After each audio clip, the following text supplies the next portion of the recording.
Assalamualaikum warahmatullahi wabarakatuh. Bismillahirrahmanirrahim. Alhamdulillahi rabbil alamin. Assalatu wassalamu ala ashrafil anbiya'i wal mursalin wa ala alihi wa sahbihi ajma'in, amma ba'd. Yang sama-sama kita hormati dan kita muliakan ahli jawatan kuasa Masjid At-Taqwa Taman Tun Dr. Ismail, Tuan Imam, Tuan Bilal, para alim ulama, pemimpin-pemimpin masyarakat, para habaib, muslimin, muslimat, hadirin, hadirat, tuan-tuan, puan-puan, dan tak dilupakan kepada para pelayar yang melayari program kuliah maghrib kita pada malam ini di Masjid At-Taqwa melalui siaran Facebook Live di page FB Masjid. Yang melayari dari barat, kita doakan moga mendapat berkat. Yang melayari dari timur, kita doakan moga terus makmur. Yang menonton dari utara, kita doakan moga terus sejahtera. Yang melayari dari selatan, kita doakan keampunan dan keberkatan. Moga-moga kita semua termasuk dalam kalangan hamba-hamba Allah yang dimuliakan di sisinya pada malam ini. Amin ya rabbal alamin. InsyaAllah pada malam ini bersempena dengan menjelangnya Ramadan kurang-kurang lebih 19 hari lagi, kita akan membicarakan tajuk khusus malam ni, tajuk khas, iaitu berkenaan dengan checklist Ramadan, 23 ciri manusia yang berjaya pada penilaian Allah. Kita akan bicarakan tentang tajuk khusus checklist Ramadan, 23 ciri manusia yang berjaya pada penilaian Allah. 23 ciri manusia yang berjaya pada penilaian Allah. Para jemaah sekalian, Islam satu agama yang menyuruh kita mencipta kejayaan. Buktinya dalam Al-Quran Allah ulang kalimah kejayaan ataupun al-falah dalam bahasa Arabnya mencecah sehingga 40 kali dalam pelbagai bentuk ataupun versi ayat. Kalau kita susun berdasarkan systematic literature review, kita akan menjumpai kalimah al-falah iaitu kejayaan dalam Al-Quran sebanyak 4 kali disebut oleh Allah dalam bentuk fi'il madhi ataupun past tense. Sebanyak 23 kali disebut oleh Allah dalam bentuk fi'il mudhari', present tense ataupun future tense, dan 13 kali dalam bentuk isim fa'il, iaitu orang yang berjaya. Maka kalau kita buat dalam bentuk tartib susunan systematic literature review, 4 campur 23 campur dengan 13, kita akan dapati dalam Al-Quran diulang Allah kalimah kejayaan ini mencecah sebanyak 40 kali.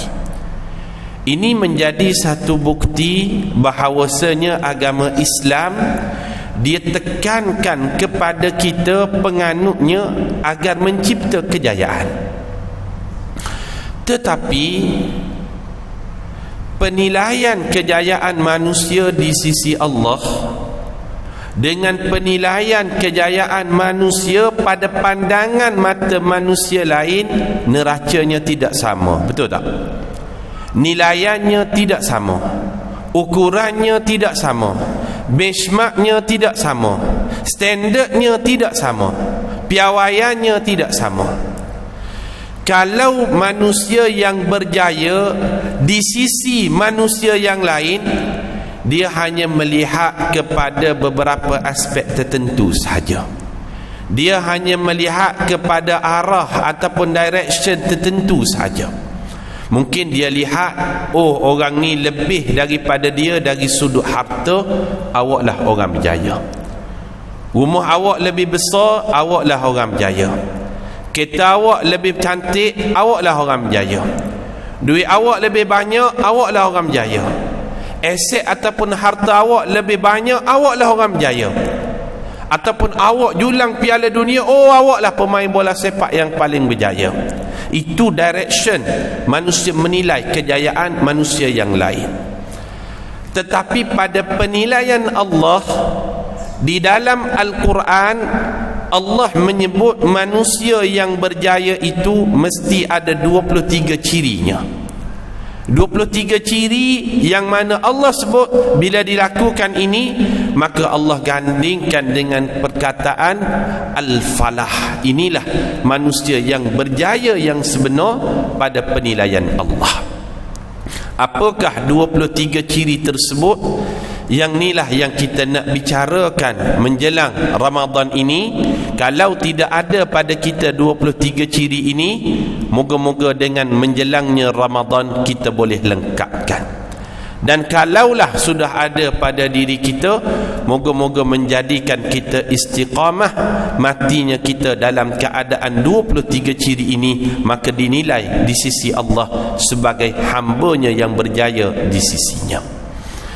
Yang pertama, manusia yang berjaya pada penilaian Allah, cirinya yang pertama adalah manusia itu orang yang mendirikan salat.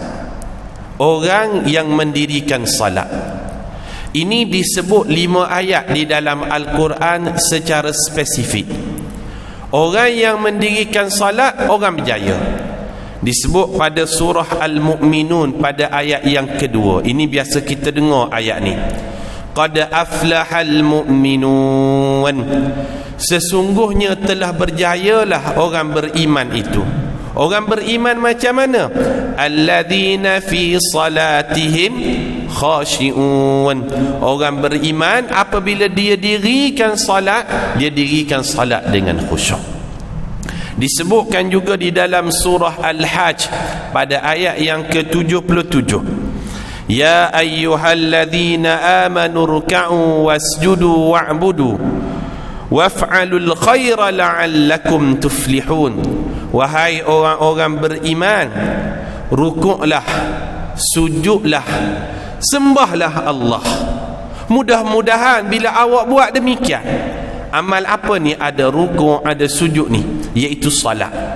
Mudah-mudahan bila awak buat demikian, la'allakum tuflihun, awak orang yang berjaya di sisi Allah. Yang ketiga, dalil yang menyebutkan orang berjaya itu adalah orang yang mendirikan salat. Ini disebut dalam surah Al-Jumu'ah pada ayat yang ke-10. فَإِذَا قُضِيَتِ الصَّلَاةُ فَانْتَشِرُوا فِي الْأَرْضِ وَابْتَغُوا مِنْ فَضْلِ اللَّهِ وَاذْكُرُوا اللَّهَ كَثِيرًا لَعَلَّكُمْ تُفْلِحُونَ. Apabila kamu selesai mendirikan salat, kata Allah, wabtaghu min fadlillah, bertebaranlah kamu mencari rezeki Allah. Wadhkurullaha katsira, banyak-banyaklah berzikir kepada Allah. La'allakum tuflihun, awak akan berjaya. Dan disebut juga dalam surah Al-Baqarah pada ayat yang ketiga, Alif Lam Mim, dzalikal kitabu la raiba fihi hudan lil muttaqin alladzina yu'minuna bil ghaib wa yuqimunas shalah. Dia mendirikan salat, kemudian Allah katakan ulaika humul muflihun, mereka inilah orang yang berjaya. Dan yang kelima, dalil yang menunjukkan orang yang mendirikan salat, orang yang berjaya adalah dalam surah Luqman pada ayat yang ketiga dan ayat yang keempat. Allah Subhanahu wa taala berfirman, alladzina yuqimunas salah wa yu'tunaz zakah wa mimma razaqnahum yunfikun ulaika ala hudam min rabbihim wa ulaika humul muflihun. Maka ciri yang pertama, orang yang berjaya pada penilaian Allah adalah orang yang mendirikan salat. Total dalam Al-Quran ada 23. Ini yang sebut secara ringkas-ringkas sajalah. Dalilnya dari surah mana, ayat mana. Kalau tuan-tuan, puan-puan tak sempat salin, boleh rujuk kepada rakaman nanti insya-Allah.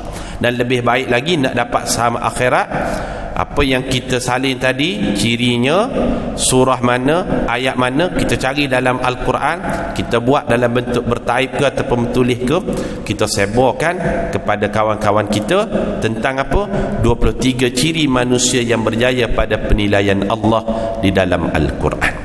Ini yang pertama. Ini anda sebut secara ringkas-ringkas sajalah sebab waktu kita pun terbatas. Yang kedua, ciri manusia yang berjaya pada penilaian Allah, ciri yang kedua adalah orang yang taat kepada perintah Allah dan dia beramal soleh. Taat pada perintah Allah dan beramal soleh. Ini ada 7 ayat dalam surah Al-A'la ayat yang ke-14. Ayatnya qad aflaha man tazakka. Nanti tuan-tuan boleh rujuk nanti. Surah Asy-Syams ayat 9, Al-Maidah ayat 35, Al-Hajj ayat 77, An-Nur ayat 51, At-Taghabun ayat 16 dan Al-Qasas ayat yang ke-67. Tuan-tuan tak sempat salin jangan bimbang, ada rakaman dalam video nanti. Kalau kita baca ayat satu persatu tadi, nanti dia tak akan habis 23 nanti insya-Allah. Yang ketiga, ciri orang yang berjaya pada penilaian Allah, orang yang bertakwa kepada Allah ataupun dia takut kepada Allah. Takutnya kepada Allah ini lebih daripada takutnya kepada makhluk. Pada makhluk kita takut juga, dengan binatang takut, yang berbisa kan takut. Maknanya takwa kepada Allah ni dia mendahulukan Allah dalam segala macam hal. Orang ni orang berjaya pada penilaian Allah.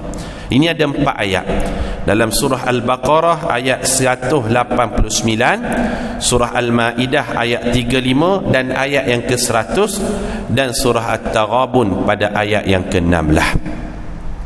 Yang keempat, ciri orang yang berjaya pada penilaian Allah adalah orang yang tidak makan riba. Orang yang tidak makan riba. Ada satu ayat Ali Imran ayat 130.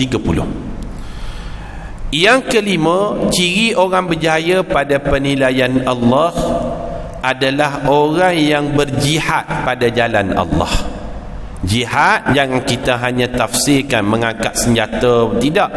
Salah satu cabang jihad adalah menuntut ilmu. Orang yang menuntut ilmu orang berjaya. Man kharaja fi talabil ilmi fahuwa fi sabilillah hatta yarji'a. Siapa yang keluar dari rumahnya dengan niat nak menuntut ilmu, dia sedang berada pada jalan jihad di sisi Allah hingga dia pulang. Jihad orang yang berjaya ini ada 3 ayat. Al-Maidah ayat 35, Al-Anfal ayat 45 dan At-Taubah ayat yang ke-88. Ayatnya nanti tuan-tuan boleh rujuklah. Tak best juga kalau kuliah saja tak ada homework tak. Ini anak bagi homework pada malam ini. Kemudian ciri yang ke-6, yang ke-7, yang ke-8 dan yang ke-9. Ana ulang. Ciri yang ke-6, 7, 8, 9 dia disebut pada ayat yang sama, iaitu surah Al-Maidah pada ayat yang ke-90. Apa dia ciri yang ke-6? Tidak minum arak. Yang ke-7 tidak berjudi. Yang ke-8 tidak syirikkan Allah. Dan yang ke-9 tidak menilik nasib. 4 ni disebut pada satu ayat Al-Maidah ayat yang ke-90. Ayat ni biasa kita dengar sebenarnya. Ya ayyuhalladzina amanu innamal khamru wal maisiru wal ansabu wal azlamu rijsum min amali syaitan fajtanibuhu la'allakum tuflihun. Wahai orang-orang yang beriman, sesungguhnya minum arak, judi, menyembah patung berhala, syirikan Allah, dan seterusnya yang keempat menilik nasib, rijsum min amali syaitan, ia merupakan perkara yang najis, keji, dan itu adalah perbuatan syaitan. Fajtanibuh, jauhilah, la'allakum tuflihun. Mudah-mudahan awak tidak buat 4 benda ni, awak termasuk dalam kalangan orang yang berjaya. Ini disebut satu ayat je dalam Al-Maidah ayat yang ke-90. Berapa dah? 9 dah kan? Yang ke-10, ciri manusia yang berjaya pada penilaian Allah adalah orang yang bersyukur dengan nikmat Allah, walaupun nikmat tu kecil ataupun sikit. Sikit je nikmat, kecil je nikmat, tapi dia balas nikmat tersebut. Bukan sekadar alhamdulillah dia ucapkan, tapi dia balas dengan melakukan amal soleh. Orang ni orang berjaya. Satu ayat Al-A'raf ayat yang ke-69. Ciri yang ke-10 orang berjaya adalah ciri yang ke-10 bersyukur dengan nikmat Allah walaupun sikit ataupun kecil. Yang ke-11 orang yang berjaya pada penilaian Allah adalah orang yang jaga mata dia, tundukkan pandangan dan jaga aurat dia. Orang ni orang berjaya. Ini ada satu ayat surah An-Nur ayat yang ke-31. Yang ke-12 surah An-Nur ayat 31.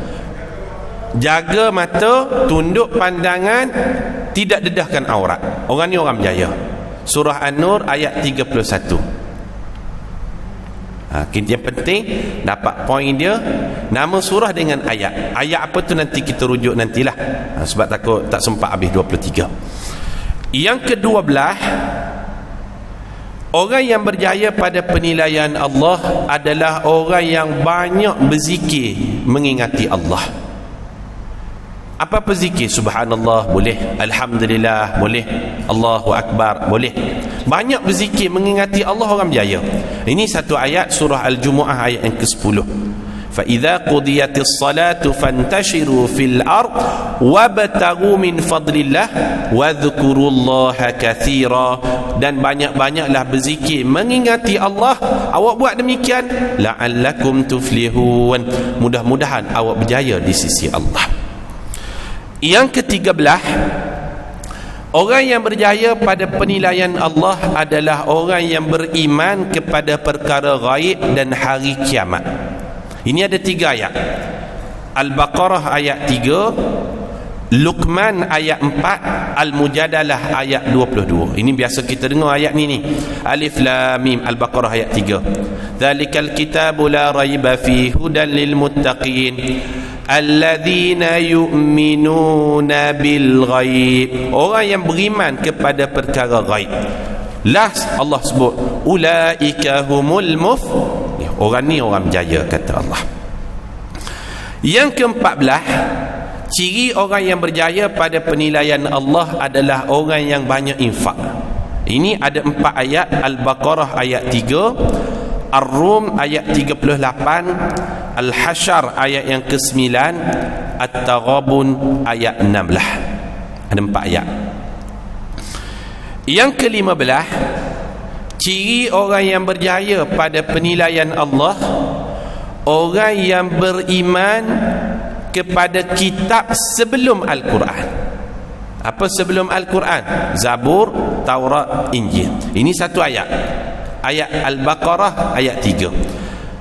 Alladzina yu'minuna bil ghaibi wa yuqimuna as-salata wa mimma razaqnahum yunfiqun walladzina yu'minuna bima unzila ilayka wa ma unzila min qablik wa bil akhirati hum yuqinun ulaika ala hudan min rabbihim wa ulaika humul muflihun. Orang beriman kepada kitab sebelum Al-Quran, orang ni kata Allah orang berjaya. Al-Baqarah ayat 3.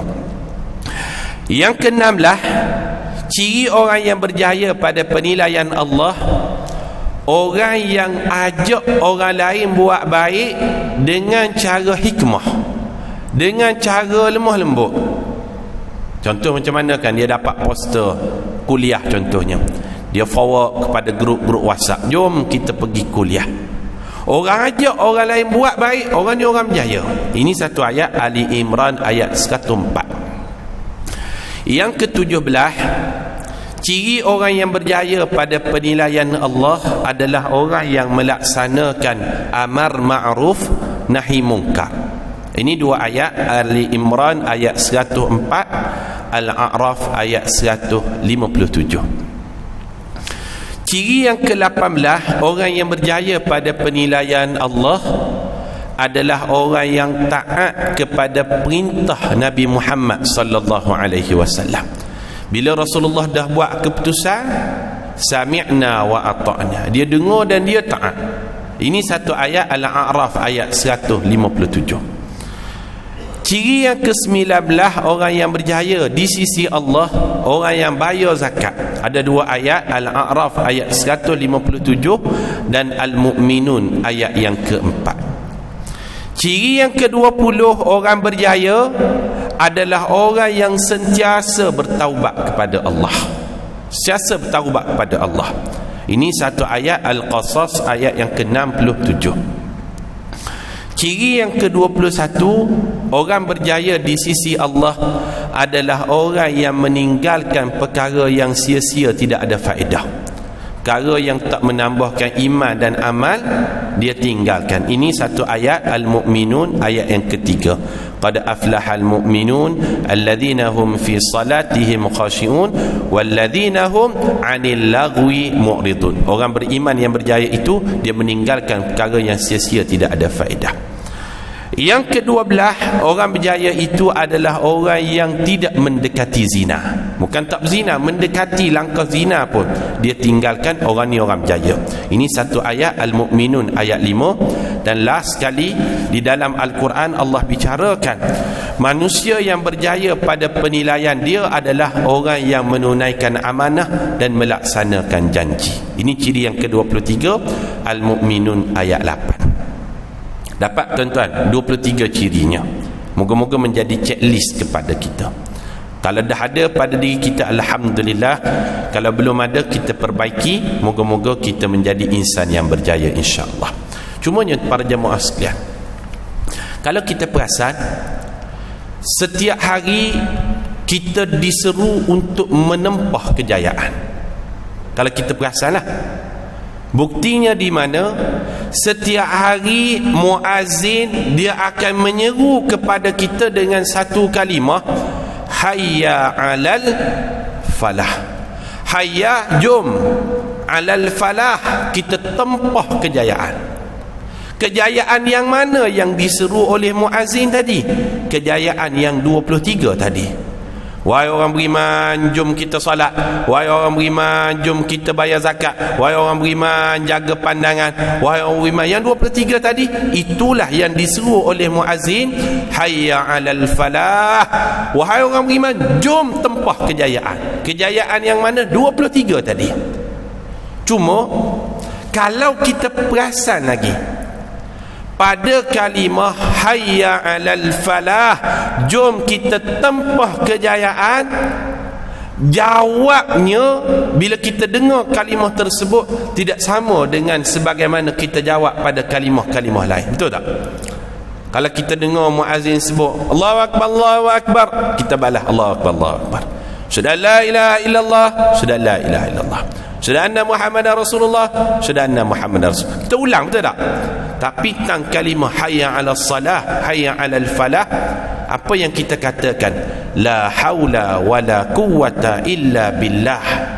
Kita akui diri kita ni lemah, dhaif, tak ada apa-apa, kita sebut la haula, kami tak berdaya wahai Allah, wala quwwata, kami tidak ada kekuatan wahai Allah, illa billah, melainkan mesti dapat bantuan dan pertolongan Engkau wahai Allah. Mustahil kami berjaya tempah 23 kejayaan tadi melainkan kami perlu bantuan dan pertolongan Engkau. Sebab apa? Mustahil. Kita insan yang lemah, kita mesti mau minta pertolongan dengan Allah. Sebab itu ada satu doa Allah ajarkan di dalam Al-Quran untuk kita amalkan. Dan doa ni doa yang paling banyak diamalkan oleh Nabi sallallahu alaihi wasallam. Doa agar kita menempah kejayaan, bukan setakat tempah kejayaan di dunia, tetapi tempah kejayaan di hari akhirat. Doa itu terakam di dalam surah Al-Baqarah pada ayat yang ke-201. Anda yakin semua dalam kalangan kita dah hafal doa ni. Allah Subhanahu wa taala berfirman, wa minhum man yaqulu rabbana atina fid dunya hasanah wa fil akhirati hasanah wa qina adzabannar. Dan dalam kalangan manusia yang berjaya itu, mereka mohon kepada Allah, Rabbana atina fid dunya hasanah, wahai Tuhan kami, berikanlah kepada kami di dunia kebaikan. Al-hasanah bimakna al-falah, kebaikan dengan makna kejayaan di dunia.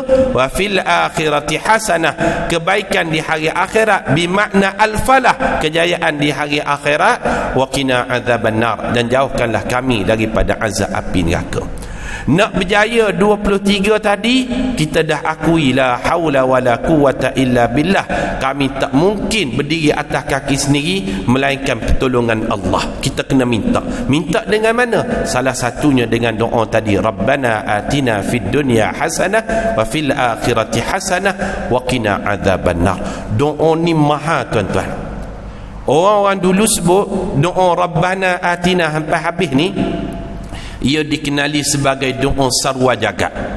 Sarwa jagat ni maksudnya doa makan keliling, atas bawah, kiri kanan, depan belakang dia dapat kebaikan. Akhirat dapat, dunia dapat, dunia dapat, akhirat dapat. Sebab itu seorang sahabat namanya Anas bin Malik, hadis ni sahih riwayat Imam Bukhari. Anas bin Malik ni dia merupakan, kalau sekarang lah istilah sekarang, dia adalah setiausaha sulit kanan Nabi, SUSK Nabi Rasulullah sallallahu alaihi wasallam. Dia ada setiausaha politik dia 4 orang, Abu Bakar, Umar, Uthman, Ali tu, itu sekpol lah. Dia ada SUS dia, setiausaha sulit. Setiausaha sulit baginda ni dia ada 3 orang. Kalau yang pertama Huzaifah Al-Yamani, yang dikenali sebagai penyimpan rahsia Nabi. Benda-benda sulit rahsia melalui Huzaifah inilah. Huzaifah pangkat dia SUS, grade perkhidmatan dia Jusasi. Kalau kita bagi nama lah. Ada yang lebih kanan daripada Huzaifah, yang lebih tinggi pangkatnya daripada Huzaifah Al-Yamani. Siapa dia? Anas bin Malik. Anas bin Malik pangkat dia SUSK, setiausaha sulit kanan, dia ada perkataan kanan. Grade perkhidmatan dia Jusabi. Jusabi. Ada yang lebih kanan daripada Anas. Ini memang kanan betul lah. Siapa dia? Bilal bin Rabah. Bilal bin Rabah je yang boleh masuk dalam bilik Nabi. Orang lain tak boleh, tuan-tuan. Yang panggil Rasulullah untuk solat kan Bilal je boleh masuk, orang lain tak boleh. Bilal bin Rabah pangkat dia KSUSK, ketua setiausaha sulit kanan. Dia ada ketua, dia ada kanan. Grade perkhidmatan dia Jusa'i. Memang kanan betul Bilal bin Rabah ni. Ada satu hadis yang diriwayatkan oleh Anas bin Malik. Hadis ini sahih riwayat Imam Bukhari. Kata Anas, kana Rasulullah sallallahu alaihi wasallam aktsaruhu bid-du'a Allahumma rabbana atina fid dunya hasanah wa fil akhirati hasanah wa qina adzabannar. Kata Anas, doa yang paling banyak diamalkan oleh baginda doa Rabbana atina fid dunya hasanah hingga habis. Doa lain Rasulullah baca juga, doa lain ada juga dalam Al-Quran, doa lain Rasulullah ajarkan juga kepada para sahabat. Banyak doa Rasulullah ni, tapi yang paling banyak diamalkan baginda Rabbana atina sampai habis. Bahkan dalam riwayat Imam Muslim menambah, kata Imam Muslim, wa kana Anasun idza da'a bida'watin da'a biha.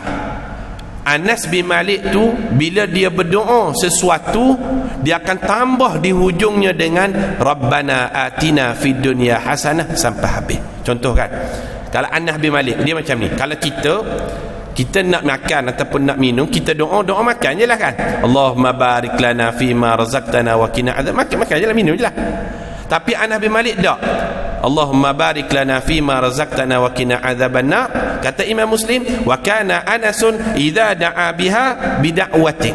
Bila dia doa dengan sesuatu, dia akan doa dengan Rabbana atina. Dia akan tambah di akhirnya Rabbana atina fid dunya hasanah wa fil akhirati hasanah wa qina adzabannar, baru dia minum. Macam tu Anas. Mana-mana doa. Contoh kalau kita nak naik kenderaan balik nanti, subhanallazi sakhkhara lana, naik je lah. Tapi Anas bin Malik dia akan tambah Rabbana atina di hujungnya. Kita balik malam nanti kan nak tidur kan, baca doa tidur je lah. Bismika amutu wa ahya. Doa ni jangan baca sekarang nanti tidur pula. Payah pula.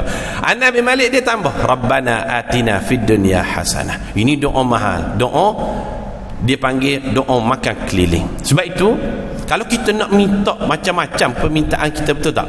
Tapi dia dirangkumkan dalam Rabbana atina. Sebab itu kalau kita pergi umrah sekarang kan, antara lampu hijau nak ke Hajarul Aswad, iaitu rukun Yamani kan, apa benda yang sunat dibacakan ketika antara rukun Yamani nak sampai ke Hajarul Aswad? Doa ni lah kita baca, Rabbana atina fid dunya hasanah wa fil akhirati hasanah wa qina adzaban nar wa adkhilnal jannata ma'al abrar ya aziz ya ghaffar ya rabbal alamin. Doa ni sunat dibacakan. Bahkan kalaulah kita diberi peluang untuk kucup Hajarul Aswad sekalipun, ini kita cerita BC punya cerita lah, before COVID. Sekarang payah dah nak kucup Hajarul Aswad, ramai orang datang. Before COVID dulu BC punya cerita adalah peluang. Antara tempoh kita kucup 5-10 saat tu, apa benda kita nak minta? Nak minta dunia banyak, sihat, isteri solehah, rezeki, macam-macam. Jadi kita rangkumkan dengan Rabbana atina. Nak minta benda lain banyak. Bahkan doa Rabbana atina ni bukan setakat kita tahu, orang bukan Islam pun dia tahu Rabbana atina. Dia tahu. Adalah orang cerita, ini orang cerita lah. Tuan-tuan mungkin kenal kot orang lama, Mendiang Samiwelu. Kenal kot tak? Samiwelu kan, mantan Menteri Kerja Raya dulu kan. Dia menteri dan dia banyak join program-program kerajaan. Biasanya program kerajaan sebelum mulakan apa-apa dia baca doa dulu. Doa buka majlis kan. Adalah ustaz yang baca doa buka majlis tu, dia tak baca Rabbana atina, dia baca Subhana rabbika rabbil izzati amma yasifun wa salamun alal mursalin walhamdulillahi rabbil alamin. Kalau baca Subhana rabbika rabbil izzati amma yasifun ni saluran lain, channel lain, dia takkan jumpa dengan Rabbana tu. Kalau baca Rabbana penutup tu, dia tak jumpa dengan Subhana rabbika rabbil izzati amma yasifun, dia channel lain. Yang ni TV1, yang ni TV3 contohnya. Orang ceritalah Samiwelu kat bawah tu, dia tanya, itu Rabbana tak ada mari ke hari ni? Dia dengar, dia biasa dengar kan Rabbana atina ni, penutup biasanya Rabbana atina. Dia tanya, itu Rabbana tak ada mari ke hari ni? Maknanya dia pernah dengar, dia tahu ini doa mahal. Para ulama bincang, anak ringkaslah apa yang terkandung pada doa Rabbana atina fid dunya hasanah. Kita minta kepada Allah kebaikan ataupun kejayaan di dunia. Para ulama sebut permintaan kebaikan di dunia itu terangkum 14 permintaan utama. Ada 14 permintaan. Yang pertama terkandung dalam fid dunya hasanah, kebaikan di dunia itu kita minta dengan Allah diberikan taufik dan hidayah. Terkandung dalam tu dah. Yang kedua, kita minta dengan Allah diberikan kefahaman dalam beragama. Yang ketiga, kita minta dengan Allah istiqamah boleh melakukan amal soleh. Terkandung dalam fid dunya hasanah tadi. Yang keempat, kita minta Allah berikan ilmu yang bermanfaat. Ilmu ni macam-macam, dalam TikTok ada, Instagram ada. Yang kita mintanya yang bermanfaat, yang ada sandarannya. Yang kelima, kita minta terkandung dalam fid dunya hasanah, kita minta Allah berikan suami yang saleh ataupun isteri yang salihah. Yang salihah, bukan yang salah lihat, yang salihah. Yang keenam, kita minta terkandung dalam fid dunya hasanah, kita minta Allah berikan kepada kita zuriat yang qurrata a'yun.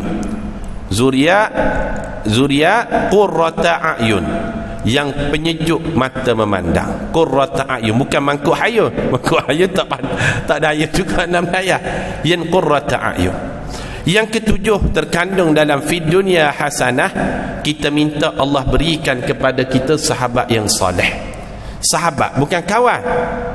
Apa beza sahabat dengan kawan? Beza. Kalau kawan, waktu kita senang first datang, itu kawan tu. Waktu kita susah lah dia datang, itu kawan.